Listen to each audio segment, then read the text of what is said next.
Washington DC ਦੇ ਵਿੱਚ ਜੋ ਇਸ ਟਾਈਮ ਚਰਚਾ ਜਿਹੜੀ ਉਹ ਚੱਲ ਰਹੀ ਆ। ਇਨਫੈਕਟ ਟਰੰਪ ਪ੍ਰਸ਼ਾਸਨ ਨੇ, ਰਾਸ਼ਟਰਪਤੀ ਟਰੰਪ ਨੇ ਜਿਹੜਾ ਡੀਸੀ ਦਾ ਪੁਲਿਸ ਡਿਪਾਰਟਮੈਂਟ ਆ ਉਸ ਨੂੰ ਫੈਡਰਲ ਕੰਟਰੋਲ ਦੇ ਅੰਡਰ ਲੈ ਲਿਆ ਹੈਗਾ ਆ। ਨੈਸ਼ਨਲ ਗਾਰਡਸ ਡਿਪਲੋਏ ਕਰਨ ਦੀ ਗੱਲ ਹੀ ਨਹੀਂ ਕਰ ਰਹੇ, ਡਿਪਲੋਏ ਕਰ ਦਿੱਤੇ ਗਏ ਆ। ਵਾਸ਼ਿੰਗਟਨ ਡੀਸੀ ਦੇ ਵਿੱਚ ਕੌਣ ਪ੍ਰਬੰਧ ਚਲਾਵੇ? ਸੇਮ ਥਿੰਗ ਹੀ ਆ ਹਰਜੋਤ ਸਿੰਘ ਜੀ, ਜਿੱਦਾਂ ਆਪਾਂ ਦੇਖਦੇ ਹਾਂ ਵੀ ਦਿੱਲੀ ਦੇ ਵਿੱਚ ਸਰਕਾਰ ਆ ਤੇ ਦਿੱਲੀ ਦੀ ਆਪਣੀ ਵੱਖਰੀ ਜਿਹੜੀ ਉਹ ਉੱਥੇ ਉਹਨਾਂ ਦੀ ਸਰਕਾਰ ਹੁੰਦੀ ਆ। ਸੋ ਵਾਸ਼ਿੰਗਟਨ ਡੀਸੀ ਇੱਕ ਸਟੇਟ ਤਾਂ ਨਹੀਂ ਆ ਜਿਸ ਤਰੀਕੇ ਦੇ ਨਾਲ। ਸੋ ਇਹਦੇ ਕੋਲ ਵੱਧ ਅਖਤਿਆਰ, ਵਾਧੂ ਹੱਕ, ਵੱਖਰੇ ਤੌਰ ਦੇ ਉੱਤੇ ਸਿਟੀ ਕੌਂਸਲਸ ਉਸ ਹਿਸਾਬ ਦੇ ਨਾਲ ਜਿਹੜਾ ਉਹ ਚੱਲਦਾ ਹੈਗਾ ਆ। ਸੋ ਜਿਹੜੇ ਰਾਸ਼ਟਰਪਤੀ ਟਰੰਪ ਕਹਿ ਰਹੇ ਆ ਵੀ ਡੀਸੀ ਦੇ ਵਿੱਚ ਕ੍ਰਾਈਮ ਬਹੁਤ ਜ਼ਿਆਦਾ ਵਧਿਆ, ਪਰ ਆંકੜੇ ਇਹ ਸ਼ੋਅ ਕਰਦੇ ਪਿਛਲੇ 2 ਸਾਲਾਂ ਦੇ ਵਿੱਚ ਵੀ ਜਿਹੜਾ ਕ੍ਰਾਈਮ ਆ ਉੱਥੇ ਘਟਿਆ ਆ। ਪਰ ਜਿਹੜੇ ਰਾਸ਼ਟਰਪਤੀ ਟਰੰਪ ਹੁਣਾਂ ਨੇ ਹੁਣ ਵਾਸ਼ਿੰਗਟਨ ਡੀਸੀ ਨੂੰ ਮੁੱਦਿਆਂ ਦੇ ਵਿੱਚੋਂ ਪ੍ਰਾਇਓਰਿਟੀ ਜਿਹੜੀ ਉਹ ਦੇ ਦਿੱਤੀ ਆ, ਜਿਸ ਤੋਂ ਬਾਅਦ ਦੇ ਵਿੱਚ ਉਹਨਾਂ ਨੇ ਫੈਡਰਲ ਕੰਟਰੋਲ ਦੇ ਅੰਡਰ ਪੁਲਿਸ ਡਿਪਾਰਟਮੈਂਟ ਨੂੰ ਲੈ ਆਂਦਾ ਆ ਤੇ ਨੈਸ਼ਨਲ ਗਾਰਡਸ ਜਿਹੜੇ ਆ ਉਹ ਡਿਪਲਾਈ ਕਰ ਦਿੱਤੇ ਆ। ਉਹਨਾਂ ਨੇ ਇਸ ਨੂੰ ਵੀ ਅੱਜ ਦੇ ਦਿਨ ਨੂੰ ਇੱਕ ਵਾਰੀ ਫਿਰ ਵਾਸ਼ਿੰਗਟਨ ਡੀਸੀ ਦੇ ਲਈ ਲਿਬਰੇਸ਼ਨ ਡੇ ਜਿਹੜਾ ਉਹ ਆਖਿਆ ਆ।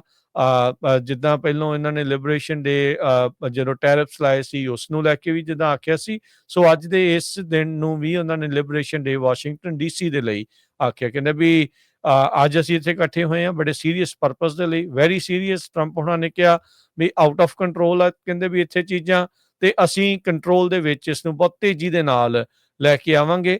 ਜਿੱਦਾਂ ਉਹਨਾਂ ਨੇ ਕਿਹਾ ਵੀ ਅਸੀਂ ਸਦਰਨ ਬਾਰਡਰ ਤੇ ਕੀਤਾ ਆ, ਤੇ ਕਹਿੰਦੇ ਵੀ ਅੱਜ ਮੈਂ ਇੱਕ ਇਤਿਹਾਸਿਕ ਐਕਸ਼ਨ ਜਿਹੜਾ ਆ ਉਹ ਅਨਾਉਂਸ ਕਰਨ ਜਾ ਰਹੇ ਆ ਵੀ ਅਸੀਂ ਅਮਰੀਕਾ ਦੀ ਜਿਹੜੀ ਨੈਸ਼ਨਲ ਕੈਪੀਟਲ ਆ ਉਸ ਨੂੰ ਰੈਸਕਿਊ ਕਰਨਾ ਹੈ, ਉਸ ਨੂੰ ਬਚਾਉਣਾ ਆ। ਜਿਹੜਾ ਉੱਥੇ ਕ੍ਰਾਈਮ ਆ, ਬਲੱਡ ਸ਼ੈਡ ਹੋ ਰਿਹਾ ਆ, ਬੈਡਲੈਮ ਆ, ਸਕੁਆਲਰ ਆ, ਤੇ ਹੋਰ ਵੀ ਜਿਹੜੇ ਵਰਸ ਜਿਹੜੀਆਂ ਚੀਜ਼ਾਂ ਉੱਥੇ ਹੋ ਰਹੀਆਂ। So this is liberation day in DC and we are going to take over capital back. ਚਲੋ ਕਿਸੇ ਹੋਰ ਦਾ ਕਬਜ਼ਾ ਤਾਂ ਨਹੀਂ ਸੀ ਉਹਦੇ ਦੇ ਉੱਤੇ, ਪਰ ਉਹਨਾਂ ਨੇ ਕਿਹਾ ਵੀ ਜੋ ਇੱਥੇ ਕ੍ਰਾਈਮ ਆ, ਹੋਮਲੈਸਨੈਸ ਆ, ਜੋ ਉੱਥੇ ਗੰਦ ਪਿਆ ਆ, ਬਲੱਡ ਸ਼ੈਡ ਜਿਹੜੀ ਉੱਥੇ ਹੋ ਰਹੀ ਆ, ਉਸ ਨੂੰ ਅਸੀਂ ਵਿਰਾਮ ਜਿਹੜਾ ਆ ਉਹ ਹੁਣ ਲਾਵਾਂਗੇ। ਕਹਿੰਦੇ ਵੀ ਉਹਨਾਂ ਨੇ ਡਿਕਲੇਅਰ ਕਰ ਦਿੱਤੀ ਪਬਲਿਕ ਸੇਫਟੀ ਐਮਰਜੈਂਸੀ, ਤੇ ਵਾਸ਼ਿੰਗਟਨ ਡੀਸੀ ਦੀ ਜਿਹੜਾ ਪੁਲਿਸ ਡਿਪਾਰਟਮੈਂਟ ਆ ਉਸ ਨੂੰ ਡਾਇਰੈਕਟਲੀ ਫੈਡਰਲ ਕੰਟਰੋਲ ਦੇ ਅੰਡਰ ਲੈ ਆਂਦਾ, ਤੇ ਨੈਸ਼ਨਲ ਗਾਰਡਸ ਜਿਹੜੇ ਉਹ ਡਿਪਲਾਏ ਕਰ ਦਿੱਤੇ ਆ। ਸੋ ਨੈਸ਼ਨਲ ਗਾਰਡਸ ਉੱਥੇ ਜਿਹੜੇ ਆ ਉਹ ਦੇਖੇ ਜਿਹੜੇ ਉਹ ਆਲਰੇਡੀ ਗਏ ਆ। ਇਸ ਅਨਾਉਂਸਮੈਂਟ ਕਰਨ ਮੌਕੇ ਹਰਜੋਤ ਸਿੰਘ ਜੀ, ਰਾਸ਼ਟਰਪਤੀ ਟਰੰਪ ਹੁਣਾਂ ਦੇ ਨਾਲ ਡਿਫੈਂਸ ਦੇ ਜਿਹੜੇ ਸਕੱਤਰ ਪੀਟ ਹੈਗਸੈਥ, ਜਿਹੜੇ ਅਟਰਨੀ ਹੈਗੇ ਨੇ ਜਨਰਲ ਪੈਮ ਬੌਂਡੀ, ਉਹ ਵੀ ਨਾਲ, ਤੇ ਡਿਸਟ੍ਰਿਕਟ ਆਫ ਕੋਲੰਬੀਆ ਦੀ ਜਿਹੜੀ ਅਟਰਨੀ ਆ ਜੀਨ ਪੀਰੋ, ਉਹ ਵੀ, ਤੇ FBI ਦੇ director Kash Patel, interior secretary Doug Burgum ਜਿਹੜੇ ਆ ਉਹ ਨਾਲ ਮੌਜੂਦ ਸੀ। ਕਹਿੰਦੇ ਵੀ ਹਰ ਇੱਕ ਨੂੰ ਵੱਖੋ ਵੱਖਰਾ ਰੋਲ ਦਿੱਤਾ ਗਿਆ ਆ। ਪੈਮ ਬੌਂਡੀ ਨੇ ਵੀ ਇਸ ਅਨਾਉਂਸਮੈਂਟ ਦੇ ਵਿੱਚ ਆਪਣੀ ਜਿਹੜੀ ਟਿੱਪਣੀ ਕਰਦੇ ਹੋਏ ਨਾਲ ਕਿਹਾ, ਕਹਿੰਦੇ ਵੀ ਮੈਂ ਕ੍ਰਿਸਟਲ ਕਲੀਅਰ ਜਿਹੜਾ ਤੁਹਾਨੂੰ ਸਭ ਨੂੰ ਦੱਸਣਾ ਚਾਹੁੰਦੀ ਆ ਵੀ ਕ੍ਰਾਈਮ ਡੀਸੀ ਦੇ ਵਿੱਚ ਖਤਮ ਹੋ ਰਿਹਾ ਆ, ਤੇ ਅੱਜ ਹੀ ਜਿਹੜਾ ਇਹ ਖਤਮ ਹੋ ਰਿਹਾ ਆ। ਤੇ ਕਹਿੰਦੇ ਵੀ ਅਸੀਂ ਆਪਣੀ ਸ਼ਕਤੀ ਵਰਤਾਂਗੇ ਇਹਨਾਂ ਕ੍ਰਿਮੀਨਲਸ ਨੂੰ ਫਾਈਟ ਕਰਨ ਦੇ ਲਈ। ਬਿਲਕੁਲ ਇਹਦੇ 'ਚ ਕੋਈ ਸ਼ੱਕ ਨਹੀਂ ਹੈ, ਵਾਸ਼ਿੰਗਟਨ ਡੀਸੀ ਦੇ ਵਿੱਚ ਹੋਮਲੈਸਨੈਸ ਬਹੁਤ ਆ, ਉੱਥੇ ਗ੍ਰੈਫਿਟੀ, ਕ੍ਰਾਈਮ ਵੀ ਹੈਗਾ ਆ। ਜੇ ਕਿਸੇ ਮੁਲਕ ਦੀ ਰਾਜਧਾਨੀ ਜਦੋਂ ਬਾਹਰੋਂ ਲੋਕ ਵਿਜ਼ਿਟ ਕਰਨ ਆਉਂਦੇ ਆ, ਉਹ ਦੇਖਣ ਵੀ ਇੱਥੇ ਆਹ ਸਿਚੁਏਸ਼ਨ ਆ। ਸੋ ਕਹਿੰਦੇ ਵੀ ਮੈਂ ਇੱਕ ਤਰ੍ਹਾਂ ਨਾਲ ਰੋਲ ਮਾਡਲ ਸਿਟੀ ਇਸ ਨੂੰ ਕ੍ਰੀਏਟ ਕਰਨ ਜਾ ਰਿਹਾ ਆ। ਇਸ ਤੋਂ ਬਾਅਦ ਉਹ ਹੋਰ ਜਿਹੜੇ ਸ਼ਹਿਰ ਆ ਉਹਨਾਂ ਦੇ ਵਿੱਚ ਜਾਣਗੇ। ਸੋ ਇਹਦੇ 'ਚ ਕੋਈ ਸ਼ੱਕ ਨਹੀਂ, ਜੇ ਉਹ ਕਾਮਯਾਬ ਹੋ ਜਾਂਦੇ ਆ ਵਾਸ਼ਿੰਗਟਨ ਡੀਸੀ ਨੂੰ ਕਲੀਨ ਅਪ ਕਰਨ ਦੇ ਲਈ, ਤੇ Oakland, Los Angeles, San Francisco ਵਰਗੇ ਸ਼ਹਿਰ ਵੀ ਜਿਹੜੇ ਆ ਉਹ ਇਹ ਰਿਕੁਆਇਰ ਕਰਨਗੇ। ਸੋ ਜਿਸ ਟਾਈਮ ਮੈਂ ਤੁਹਾਡੇ ਨਾਲ ਖਬਰ ਸਾਂਝੀ ਕੀਤੀ ਸੀ, ਉਸ ਟਾਈਮ ABC ਇਹ ਰਿਪੋਰਟ ਕਰ ਰਿਹਾ ਸੀ ਕਿ ਟਰੰਪ ਉਹਨਾਂ ਨੇ ਐਮਰਜੈਂਸੀ ਡਿਕਲੇਅਰ ਕੀਤੀ ਆ ਵਾਸ਼ਿੰਗਟਨ ਡੀਸੀ ਦੇ ਵਿੱਚ, ਤੇ ਥ੍ਰੈਟ ਕੀਤਾ ਮਿਲਟਰੀ ਨੂੰ ਸੈਂਡ ਕਰਾਂਗੇ, ਪਰ ਆਲਰੇਡੀ ਉਹਨਾਂ ਨੇ ਨੈਸ਼ਨਲ ਗਾਰਡ ਜਿਹੜੇ ਆ ਉਹ ਭੇਜ ਦਿੱਤੇ ਹੈਗੇ ਆ। ਕਹਿੰਦੇ ਵੀ ਜਿਹੜਾ ਕ੍ਰਾਈਮ ਰੇਟ ਆ, ਇਹ ਪ੍ਰੈਜ਼ੀਡੈਂਟ ਟਰੰਪ ਹੁਣੀ ਕਹਿ ਰਹੇ ਆ ਵਾਸ਼ਿੰਗਟਨ ਡੀਸੀ ਦੇ ਵਿੱਚ ਇਹ ਜਿਹੜੇ ਮੈਕਸੀਕੋ ਦੇ ਜਾਂ ਕੋਲੰਬੀਆ ਦੇ ਉੱਦਾਂ ਦੇ ਸ਼ਹਿਰਾਂ ਦੇ ਵਾਂਗ ਉੱਥੇ ਇਸ ਟਾਈਮ ਚੱਲ ਰਿਹਾ ਹੈਗਾ। ਸੋ ਕਹਿੰਦੇ ਵੀ ਬਗਦਾਦ 'ਚ ਦੇਖ ਲਓ, ਪਨਾਮਾ ਸਿਟੀ, ਬਰਾਸਿਲਾ, ਸੈਨ ਹੋਜ਼ੇ ਕੋਸਟਾ ਰੀਕਾ, ਬੋਗੋਟਾ ਕੋਲੰਬੀਆ ਦੇ ਵਿੱਚ ਡਰੱਗਸ ਇੰਨੀ ਯੂਜ਼ ਹੋ ਰਹੀ ਆ, ਹੋਮਲੈਸਨੈਸ ਇੰਨੀ ਆ, ਗੰਦ ਬਹੁਤ ਆ ਸੜਕਾਂ ਦੇ ਵਿੱਚ।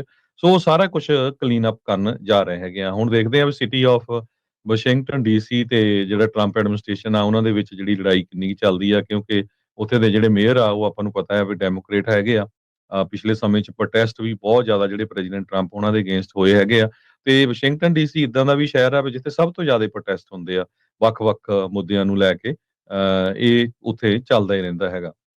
ਸੋ ਇਹ ਉਹਨਾਂ ਨੇ ਜ਼ਰੂਰ ਅਨਾਉਂਸ ਕੀਤਾ ਹੈ ਵੀ ਇੱਕ ਤਰ੍ਹਾਂ ਦੇ ਨਾਲ ਇਹ ਸਾਡਾ ਮਾਡਲ ਹੋਊਗਾ।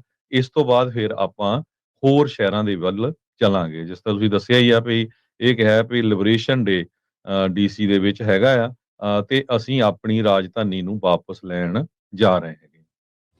ਜੀ ਬਿਲਕੁਲ, ਟਰੰਪ ਹੁਣਾਂ ਨੇ ਉੱਦਾਂ ਵਿੱਚ ਜਿਹੜੀਆਂ ਗੱਲਾਂ ਆਖੀਆਂ ਉਹ ਥੋੜ੍ਹੀਆਂ ਜਿਹੀਆਂ ਨਾਲ ਹੋਰ ਖਤਰਨਾਕ, ਕਹਿੰਦੇ ਵੀ ਪੁਲਿਸ ਨੂੰ ਜੋ ਮਨ ਉਹਨਾਂ ਦਾ ਕਰਦਾ ਹੈ ਉਹ ਕਰ ਸਕਦੇ ਆ। ਸੋ ਕੀ ਕਾਨੂੰਨ ਦੇ ਦਾਇਰੇ 'ਚ ਰਹਿ ਕੇ ਕਰਨਗੇ ਜਾਂ ਆਈਸ ਵਾਂਗੂ ਨਕਾਬ ਪਾ ਕੇ ਜਿਹਨੂੰ ਮਰਜ਼ੀ ਜਿੱਦਾਂ ਮਰਜ਼ੀ ਜਿਹੜਾ ਉਹ ਚੱਕਿਆ ਜਿਹੜਾ ਉਹ ਜਾ ਸਕਦਾ ਆ। ਸੋ ਇੱਥੇ ਜਿਹੜੀ ਪਾਵਰ ਹੈਗੀ ਆ ਜਾਂ ਇਹ ਪਾਵਰ ਗ੍ਰੈਬ ਹੋ ਰਿਹਾ ਆ ਵਾਸ਼ਿੰਗਟਨ ਡੀਸੀ ਦੇ ਉੱਤੇ, ਇਹ ਵੀ ਜਿਹੜੀ ਉਹ ਲੋਕਾਂ ਦੇ ਮਨਾਂ ਦੇ ਵਿੱਚ ਸਵਾਲ ਜਿਹੜੇ ਉਹ ਹੈਗੇ ਆ। ਡੈਮੋਕ੍ਰੇਟਸ ਨੇ ਤਾਂ ਆਬਵੀਅਸਲੀ ਇਸ ਚੀਜ਼ ਦਾ ਰੌਲਾ ਜਿਹੜਾ ਉਹ ਪਾਉਣਾ ਹੀ ਪਾਉਣਾ ਆ।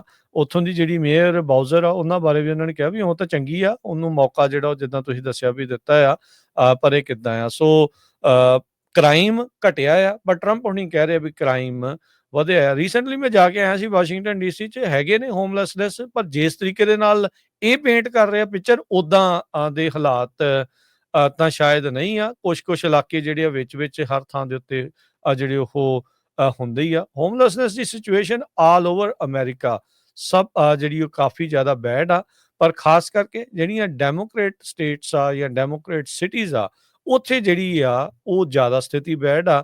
ਕਾਰਨ ਇਹ ਆ ਜਿਹੜਾ ਇਹ ਕਹਿੰਦੇ ਵੀ ਜਿਹੜੇ ਦੂਜੀਆਂ ਸਟੇਟਸ ਆ ਜਾਂ ਦੂਜੇ ਸ਼ਹਿਰ ਆ ਉਹ ਬੰਦੇ ਚੱਕ ਕੇ ਸਾਡੀਆਂ ਜਿਹੜੇ ਸ਼ਹਿਰਾਂ ਦੇ ਵਿੱਚ ਆ ਕੇ ਜਿਹੜੇ ਉਹ ਸੁੱਟ ਦਿੰਦੇ ਆ, ਤੇ ਫਿਰ ਦੋਸ਼ ਤੌਹਮਤ ਜਿਹੜੀ ਉਹ ਸਾਡੇ ਉੱਤੇ ਜਿਹੜੀ ਉਹ ਲਾ ਦਿੱਤੀ ਜਾਂਦੀ ਆ ਵੀ ਹਾਂ ਭਾਈ ਸਥਿਤੀ ਇਹਨਾਂ ਸ਼ਹਿਰਾਂ 'ਚ ਇਹਨਾਂ ਸੂਬਿਆਂ ਦੇ ਵਿੱਚ ਜਿਹੜੀ ਸਭ ਤੋਂ ਮਾੜੀ ਆ।